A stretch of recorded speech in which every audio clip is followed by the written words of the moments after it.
Hey guys, so I finally got the benchmarks done. Sorry for the wait. If you're curious for that, I have a timestamp right in the description. You can go ahead and click and get straight into that. I just wanted to talk to you about something real quick before we get into benchmarks. When I completed the PC and I started running some tests, I was getting really bad scores. I mean, scores that didn't really make sense. And also they were fluctuating around 50 FPS. It'll go, for example, testing Haven, I was going from 110 FPS all the way down to 50, back to 110, like immediately and constantly.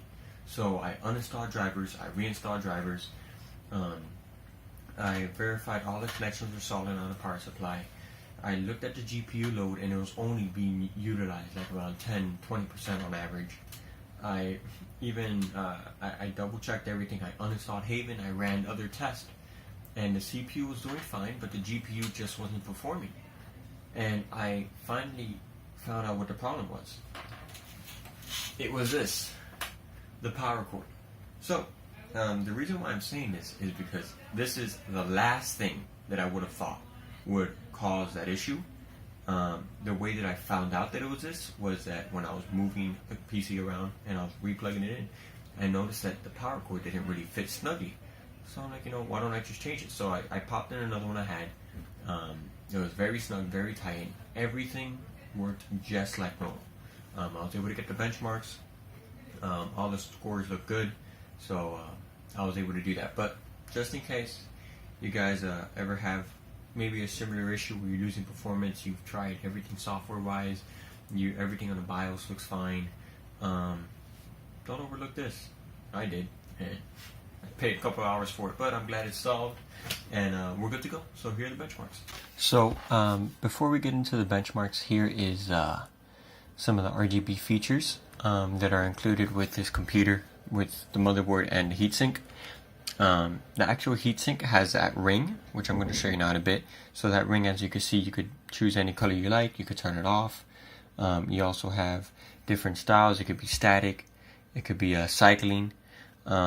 Now, this video my camera was having a really hard time picking up the differences, but you could, in real life, it looks much better. You could cycle through all the colors, and it looks really good. I mean, truthfully, it really looks really good. It looks sharp. The colors are not 100%, but they represent pretty well. And also, the motherboard does have a chipset heatsink, which it's just red. You can't really adjust the color of that, but you also have the different styles that you had for the heatsink for the CPU. So it was pretty cool. The speed is pretty accurate, and it's a pretty nice feature. I did like that. So here we have Cinebench. I have Task Manager open so we could see all 16 cores. And I just started it, so this picture rendered really fast. It was, like I said, super. I wasn't expecting it to perform that well, but it really did. All 16 threads were being used well, 100%, nothing choked, and it gave a really, really good score. As you see, it's about to complete, and it stayed at a solid speed. It wasn't fluctuating in speed. Even though it was a short test, everything stayed good. I did test it longer just to verify it doesn't jump around. It really doesn't. The process speed stays pretty good, and it got a score of 1396, which is phenomenal, I think. So here we have Haven that did really good too. We got really good results. Everything was smooth. Nothing was jittery. Nothing seemed incorrectly. Everything rendered nice with full ultra settings ×8 anti-aliasing.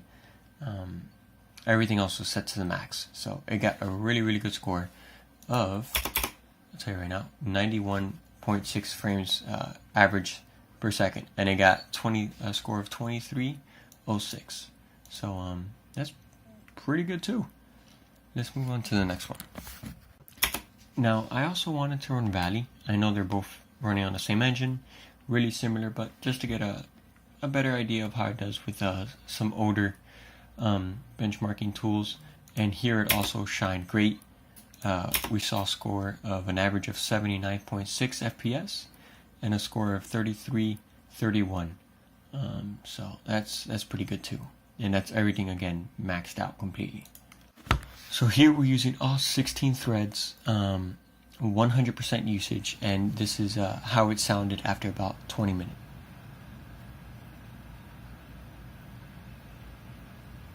So really, it sounded a lot louder than it did. I could barely hear it. It was really quiet, and I have to say, awesome heatsink. I also have the temps that you are looking at now. I don't remember them off the top of my head, but they will be on the screen. So you can see that too. I think it was like around 53 Celsius, which, I mean, is great for a stock heatsink. There's even, I would say, a little bit of room for some small overclocking. Now this last test is something kind of weird that I just wanted to try. I know Haven doesn't use much CPU, if at all, but I did want to, well, it does use CPU, it has to, but I did want to see how it would do if it was running Cinebench in the background, see if that would affect Haven, how that would affect Cinebench. So I got a pretty heavy spot in Haven. I left it there. As you see, the FPS is bouncing up and down at 100. I started the render test at Cinebench, and it was still spitting out 199. It wasn't even affected much, which I think is great. The benchmarks were helpful. Hopefully this would help you make a better decision if you're planning on buying one, or if you're just curious to see what the scores were. I truthfully thought this chip really shines in multitasking. It really handles multiple things easily, plays games easily. It really performs well. So I think AMD did a great job, especially jumping back after it's been a couple years. And I mean, I've missed them. I've always loved AMD.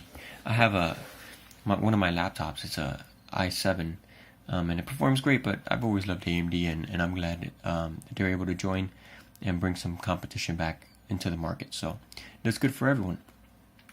Anyways, other than that, I hope you enjoyed the video, and take it easy.